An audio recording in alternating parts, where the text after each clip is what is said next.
Soybean তেল নিত্যপণ্যের বাজার দর এবং তরমুজ হাটের পরিস্থিতি জানাতে নড়াইল এবং ভোলা থেকে যুক্ত হচ্ছেন আমাদের সহকর্মীরা। শুরুতে চলে যাচ্ছি নড়াইলে, সেখানে আছেন আমাদের সহকর্মী সাইফুল ইসলাম তুহিন। তুহিন, নিত্যপণ্যের বাজার দর কেমন দেখছেন? নড়াইলে যে গত এক সপ্তাহ আগেও যে সয়াবিন তেলের যে ঘাটতি ছিল, সয়াবিনের যে বাজারে যে ওঠানামা ছিল, সেটা একদমই মোটামুটি নাই বলছেন ব্যবসায়ীরা। গত কয়েকদিন ধরেই বিভিন্ন কোম্পানির যে 1 লিটার 2 লিটার বা বোতলের যে সয়াবিন তেল সেটা পাওয়া যাচ্ছে, এবং এটা পাওয়ার পিছনে আরেকটা কারণের কথাও আমরা দেখতে পেয়েছি যে স্থানীয়ভাবে গত 2 মাস থেকে একেবারে 27 মার্চ পর্যন্ত চলবে যে টিসিবির যে পণ্য বিতরণ, এবং সেইটা খুব র্যান্ডম চলছে। দৈনিক 400 লোককে দিচ্ছে, শহরে আরও বিভিন্ন জায়গায় দিচ্ছে, এবং সেই টিসিবির তেলের কারণেই মূলত এই তেলটা বাজারে এসেছে বা সহজলভ্য হয়েছে বলে মনে হচ্ছে। এছাড়া যে নিত্যপণ্যের বলতে যে বাজারে যে চিনি 120 টাকা করে কেজিতে বিক্রি হচ্ছে, পেঁয়াজ রসুন এগুলো 25 টাকা বা 30-35 টাকা বিক্রি হচ্ছে। ডিম সর্বনিম্ন একটা দরে বিক্রি হচ্ছে, এই মুহূর্তে 40 টাকা হালিতে বিক্রি হচ্ছে, কোথাও কোথাও তার চেয়ে কম বিক্রি হচ্ছে। আলু 25 টাকা এইরকম দরে বিক্রি হচ্ছে। মোটামুটি বাজারের যে অবস্থা সেটা এখন কিছুটা সহনশীল বলে মনে করছেন অন্যরা। তবে সয়াবিনের যে ঘাটতিটা ছিল, সেই ঘাটতিটা ধীরে ধীরে কমে আসছে, এবং অন্যদিকে আবার এও হচ্ছে যে যেটা দিচ্ছে আপনার টিসিবিতে যে সয়াবিন দিচ্ছে, সেই সয়াবিন আবার বাজারে চলে আসছে, সেটা খুচরা তেল হিসেবে বিক্রি হচ্ছে।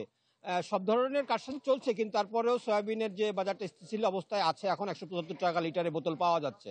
তো এই ছিল নড়াইলের সয়াবিনের তেল এবং অন্যান্য নিত্যপণ্যের বাজারের খবর। ধন্যবাদ আপনাকে।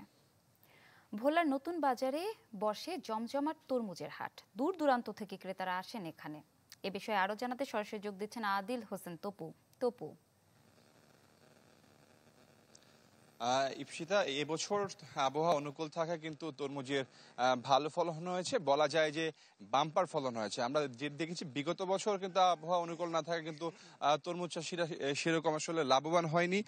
যারা বিশেষ করে যারা কৃষক ছিলেন, তারা কিন্তু তাদের যেই খ্যাত করেছিলেন সেই টাকাটাই উঠাতে কষ্ট হয়ে গেছিল। কিন্তু এই বছর চিত্রটা ভিন্ন, এবং বলা যায় যে ভোলায় প্রায় কৃষি অধিদপ্তর তথ্য অনুযায়ী প্রায় 13,500 হেক্টর জমিতে এবছর তরমুজের আবাদ হয়েছে, এবং সকল কৃষকই মোটামুটি ভালো দাম পাচ্ছে। আমি আছি এই মুহূর্তে যে তরমুজের হাটে, সেখানে কিন্তু ভোলার যে বিভিন্ন বিশেষ করে চরপেশন, বাগমারা সহ বিভিন্ন জায়গা থেকে এই তরমুজগুলো এখানে আসে এবং এখানে জড়ো করা, এবং পরবর্তীতে এখান থেকে বিভিন্ন ক্রেতারা এসে এগুলো মূলত কিনে নিয়ে যায়।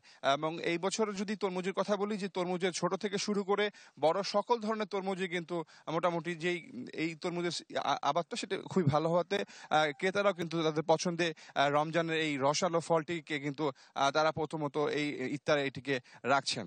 এবং আমরা যদি একটু দামের কথা আপনাদেরকে বলি, তাহলে এখানকার দামটা কি রকম সেটা নিয়ে আমরা একটু এখানকার একজন পাইকারের কাছ থেকে জানবো যে কি দামে আসলে এইবার তরমুজের দাম বিক্রি হচ্ছে। ভালো দামে, ভালো দামে। দামটা বলেন। দামটা 30, 32, 28, 35 এমিলে বেচা কেনা চলছে। আমরা এরকম আসলে মূলত এখানে যে ছোট তরমুজের কথা বলি, ছোট তরমুজগুলো প্রায় 80 থেকে 100, এবং বড় তরমুজ 300 থেকে 400 টাকা বিক্রি হচ্ছে। এবং এইখান থেকে এই হাট থেকে মূলত বিভিন্ন পাইকাররা আসেন, সেগুলো কিনে ঢাকা, চট্টগ্রাম সহ প্রায় দেশের 12টি জেলাতে এই ভোলার তরমুজ যায়।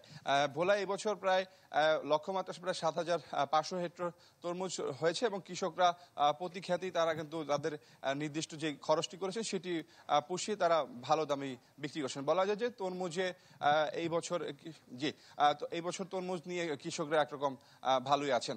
তো ইফরিতা, এই ছিল ভোলা থেকে। তপু, ধন্যবাদ আপনাকে। দর্শক, সরাসরি যুক্ত ছিলাম নড়াইল এবং ভোলা থেকে।